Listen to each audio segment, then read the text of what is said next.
আসসালামু আলাইকুম। আজকে নবম শ্রেণীর ইংরেজি বইয়ের চ্যাপ্টার 2 ন্যাচারাল ট্যাপেস্ট্রি এর এক্সপিরিয়েন্স 2.2.1 নিয়ে আলোচনা করব। তো দেখি এখানে কি বলা হয়েছে। তো দেখি আমরা এক্সপিরিয়েন্স 2.2.1 এ কি করতে হবে। Let's imagine a nature work. চলো একটা নেচার ওয়ার্ক ইমাজিন বা কল্পনা করি। নেচার ওয়ার্ক মানে হচ্ছে প্রকৃতিতে হাঁটা। ইটস এ গ্রুপ ওয়ার্ক, এটা হচ্ছে একটা দলীয় কাজ, and it can be done beyond the school time, এবং এটা স্কুলের সময়ের বাইরেও করা যাবে। অর্থাৎ এই যে আমাদেরকে যে একটি নেচার ওয়ার্ক কল্পনা করতে বলা হলো এবং এটা হচ্ছে একটা দলীয় কাজ, এটা স্কুলের সময়ের বাইরেও আমরা করতে পারবো। বিয়ন্ড দ্য স্কুল টাইম মানে স্কুল সময়ের বাইরে। To do that let's follow the step given below. তো এই কাজটি করার জন্য নিচের স্টেপগুলো ফলো করতে হবে। অর্থাৎ এখানে আমাদেরকে কয়েকটি স্টেপ দিয়েছে, সেই স্টেপগুলো আমরা অনুসরণ করে আজকের এই কাজটি অর্থাৎ এক্সপিরিয়েন্স 2.2.1টি সম্পূর্ণ করব। তো এখানে কয়েকটি স্টেপ রয়েছে, সেই স্টেপগুলো ফলো করে আমরা আজকের এই কাজটি করব। তো তার আগে বলে রাখি, যারা এখনও চ্যানেলটি সাবস্ক্রাইব করেনি তারা খুব শীঘ্রই সাবস্ক্রাইব করে নাও, কারণ তোমাদের পুরো ইংলিশ বইটি আমার এই চ্যানেল থেকে কভার হয়ে যাচ্ছে। আর আজকের ক্লাসটি বুঝতে পারলে অবশ্যই একটি লাইক দিয়ে তোমাদের বন্ধুদের কাছে শেয়ার করে দেবে। তো প্রথমে স্টেপ 1 দেখি আমাদেরকে কি করতে হবে।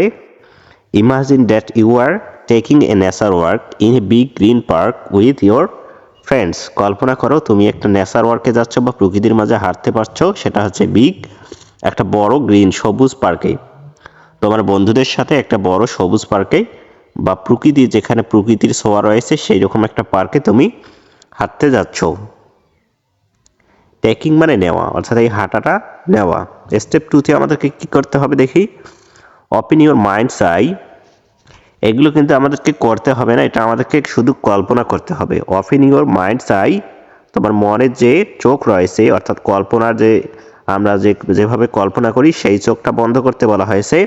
And observe everything around you, এবং তোমার চারপাশে যেগুলো রয়েছে সেটা অবজার্ভ করো বা দেখো, লক্ষ্য করো।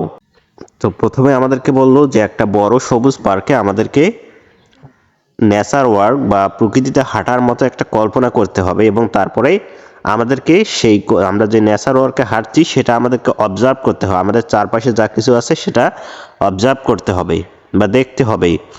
Try to feel the open sky, আমাদেরকে ওপেন স্কাই অর্থাৎ খোলা আকাশ লক্ষ্য করতে হবে। বিগ ট্রিজ, অর্থাৎ আমাদের চারপাশে যা কিছু থাকবে সেগুলো হচ্ছে ওপেন স্কাই, বিগ ট্রিজ, এগুলো আমাদেরকে লক্ষ্য করতে হবে। বিগ ট্রিজ বড় বড় গাছ। সাউন্ডস অফ নেচার, প্রকৃতির শব্দ অর্থাৎ পাখির শব্দ বা বাতাসের শব্দ, এই ধরনের শব্দগুলো আমাদেরকে অবজার্ভ করতে হবে। And the blue crystal water of the lake, এবং লেকের বা হ্রদের যে নীল পানি রয়েছে, স্ফটিক পানি রয়েছে, সেটা আমাদেরকে লক্ষ্য করতে হবে। ক্রিস্টাল মানে হচ্ছে স্ফটিক, ক্রিস্টাল মানে হচ্ছে স্ফটিক। তো এই স্টেপ 2তে আমাদেরকে সেটাই কল্পনা করতে হবে যে আমাদের চারপাশে যেটা রয়েছে, আমাদের চারপাশে থাকবে ওপেন স্কাই, খোলা আকাশ, বড় বড় গাছ, প্রকৃতির শব্দ, এগুলো আমাদেরকে অনুভব করতে হবে, এবং লেকের স্ফটিক পানি। এরপর স্টেপ 3তে আমাদেরকে কি করতে হবে দেখি। নাও ওপেন ইউর আইস, এখন তোমার চোখ খোলো। উপরে স্টেপ 2তে কিন্তু আমাদের চোখ বন্ধ করে তার চারপাশের সব কিছু অবজার্ভ করতে বলা হয়েছিল, এখন আমাদের চোখ খুলতে বলা হয়েছে। Now open your eyes and write down your feelings and experience that you have gain during the nature work, এবং তুমি যে নেচার ওয়ার্ক করতে বা প্রকৃতিতে হাঁটার সময় যে অভিজ্ঞতাটা তুমি অনুভব করেছিল সেটা লিখো।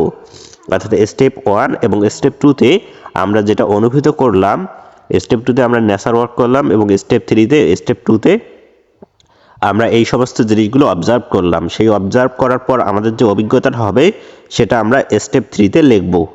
যেটা আমরা গেইন করলাম বা অর্জন করলাম স্টেপ 1 এবং স্টেপ 2তে, সেটা অভিজ্ঞতাটা আমাদেরকে প্রকাশ করতে হবে লেখার মাধ্যমে।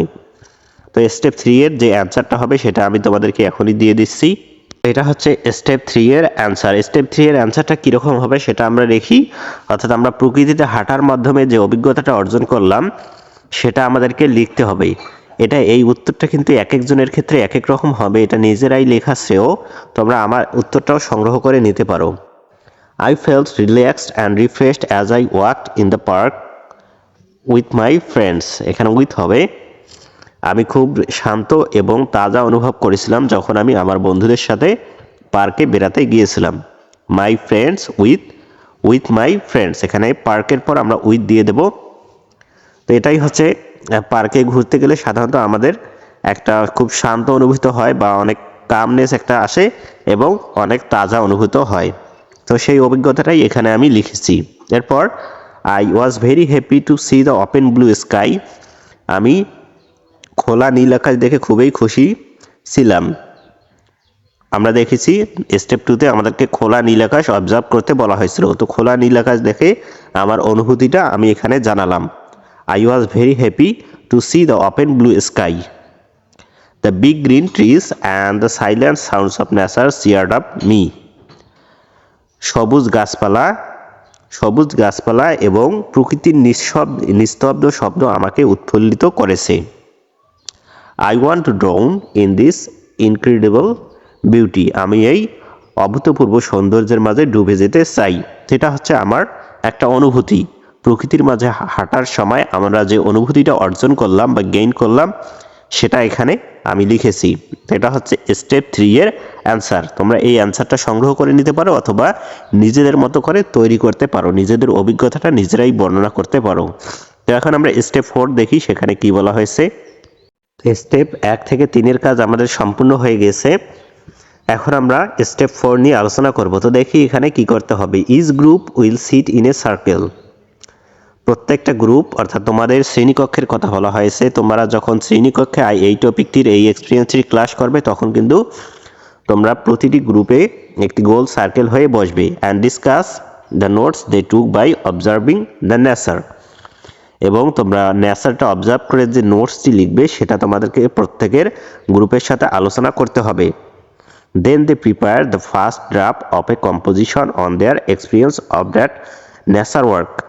তারপর তোমাদের এই নেচার ওয়ার্কের যে এক্সপিরিয়েন্সটা রয়েছে সেটা একটা কম্পোজিশন আকারে বা একটা অনুচ্ছেদ আকারে লিখতে হবে।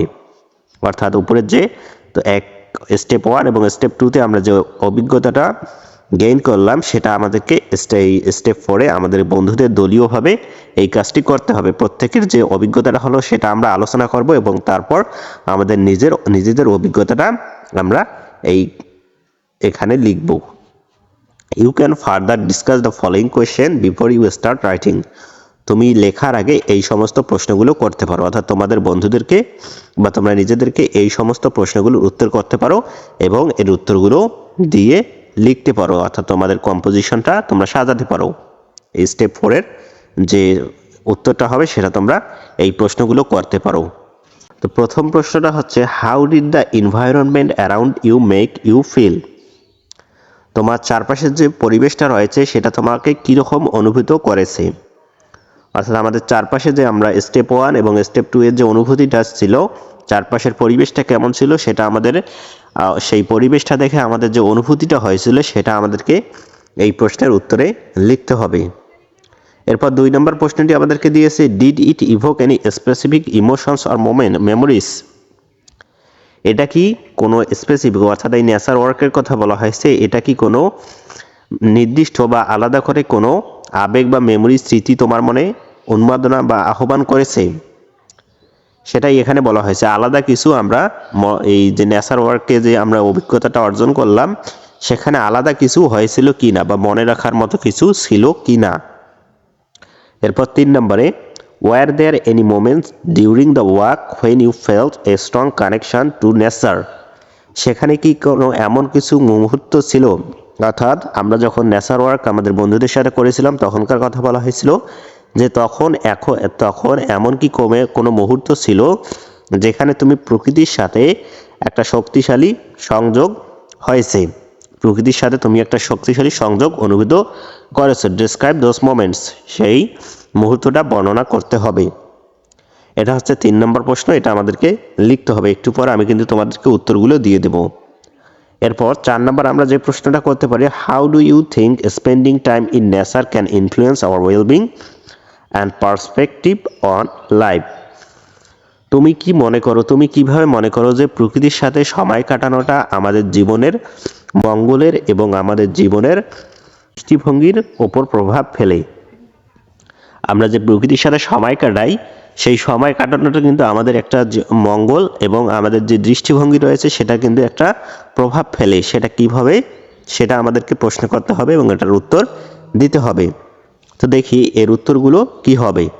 তো 1 নম্বর প্রশ্নটি আমাদেরকে করেছিল how did the environment around you make feel, চারপাশের পরিবেশটা তোমার কেমন অনুভূত হয়েছে। তো 1 নম্বর প্রশ্নের উত্তর আমরা দিতে পারি the surrounding environment makes me feel very calm and refreshing, চারপাশের পরিবেশটা আমাকে খুব শান্ত এবং তাজা অনুভূত করেছে। এরপর 2 নম্বর প্রশ্নটি ছিল did it evoke any specific emotions or memories, এই নেচার ওয়ার্কটা কি কোনো আলাদা করে কোনো আবেগ বা কোনো মেমোরি স্মৃতি তোমার মনে জেগেছে, বা আলাদা করে কোনো মেমোরি বা স্মৃতি বা কোনো আবেগ মনে রাখার মতো হয়েছে। তো এটার উত্তর হবে every moments spend in this nature will B a good memory, এই প্রকৃতিতে কাটানো প্রত্যেকটা সময় হবে একটা ভালো স্মৃতি। অর্থাৎ আমরা যে প্রকৃতিতে সময় কাটাই সেটা কিন্তু সেই সময়টা কিন্তু আলাদা করে মনে রাখার মতো, সারাদিনের অন্যান্য কাজের চেয়ে সেটা কিন্তু আমাদেরকে অন্যরকম একটা অনুভূতি দেয়। The time spend with my friends is something really special, আমার বন্ধুর সাথে সময় কাটানো সময়গুলো সত্যিই খুব স্পেশাল বা বিশেষ কিছু। তো এটাই হচ্ছে আলাদা করে মনে রাখা, আলাদা করে কোনো স্মৃতি বা আবেগ, সেটাই আমি এখানে কিন্তু 2 নম্বর অ্যান্সারে দিয়েছি। তো এখন আমরা 3 নম্বর প্রশ্নটি নিয়ে আলোচনা করব। 3 নম্বর প্রশ্নটি ছিল were there any moments during the walk when you felt a strong connection to nature, describe those moments, সেখানে কি এমন কোনো মুহূর্ত ছিল যেটা তোমাকে প্রকৃতির সাথে স্ট্রং কানেকশন বা শক্তিশালী একটা সংযোগ স্থাপনে অনুভব করেছে, এটা আমাদেরকে বর্ণনা করতে হবে। তো এটার উত্তর হবে yes there was a moment when I saw a butterfly landing on a flower, হ্যাঁ সেখানে একটি মুহূর্ত ছিল যখন একটি বাটারফ্লাই বা একটি প্রজাপতি একটা ফ্লোয়ারে ল্যান্ডিং করছিল বা নামছিল। I felt a strong connection to nature as I was the delicate and colourful creature, আমি খুব শক্তিশালী একটা অনুভূত করেছিলাম প্রকৃতির সাথে যখন আমি এই কালারফুল বা এই রঙিন একটা সৃষ্টিকে দেখছিলাম। অর্থাৎ এই প্রজাপতিটির কথা বলা হয়েছে, যখন এই প্রজাপতিটি ল্যান্ডিং করছিল তখন যে মুহূর্তটা ছিল সেটা দেখেই আমার যে কানেকশন রয়েছে প্রকৃতির সাথে একটা স্ট্রং কানেকশন হয়েছিল। Really it was a great moment for me, সত্যি এটা আমার জন্য একটা খুবই বিশেষ মুহূর্ত।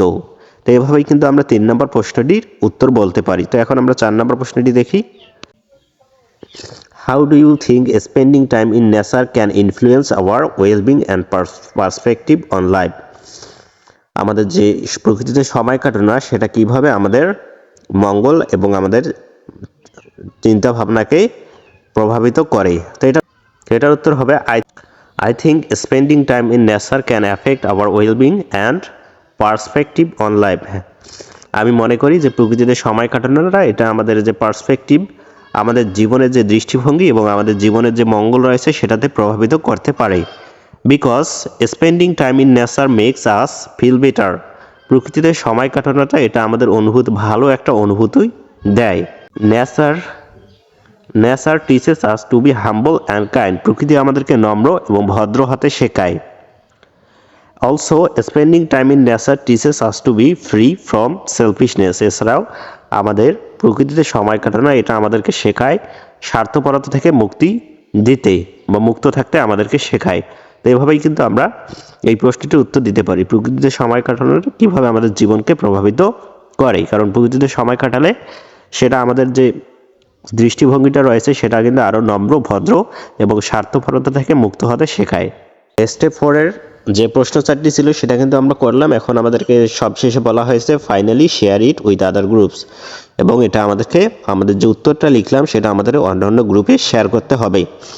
তো আশা করি তোমরা আজকের এই উত্তরটি বুঝতে পেরেছো কিনা সেটা অবশ্যই কমেন্টে জানিয়ে দাও। আর আজকের ক্লাসটি ভালো লাগলে একটি লাইক দিয়ে তোমাদের বন্ধুদের কাছে শেয়ার করে দাও। আর পরবর্তীতে আমরা 2.3.1 নিয়ে আলোচনা করব।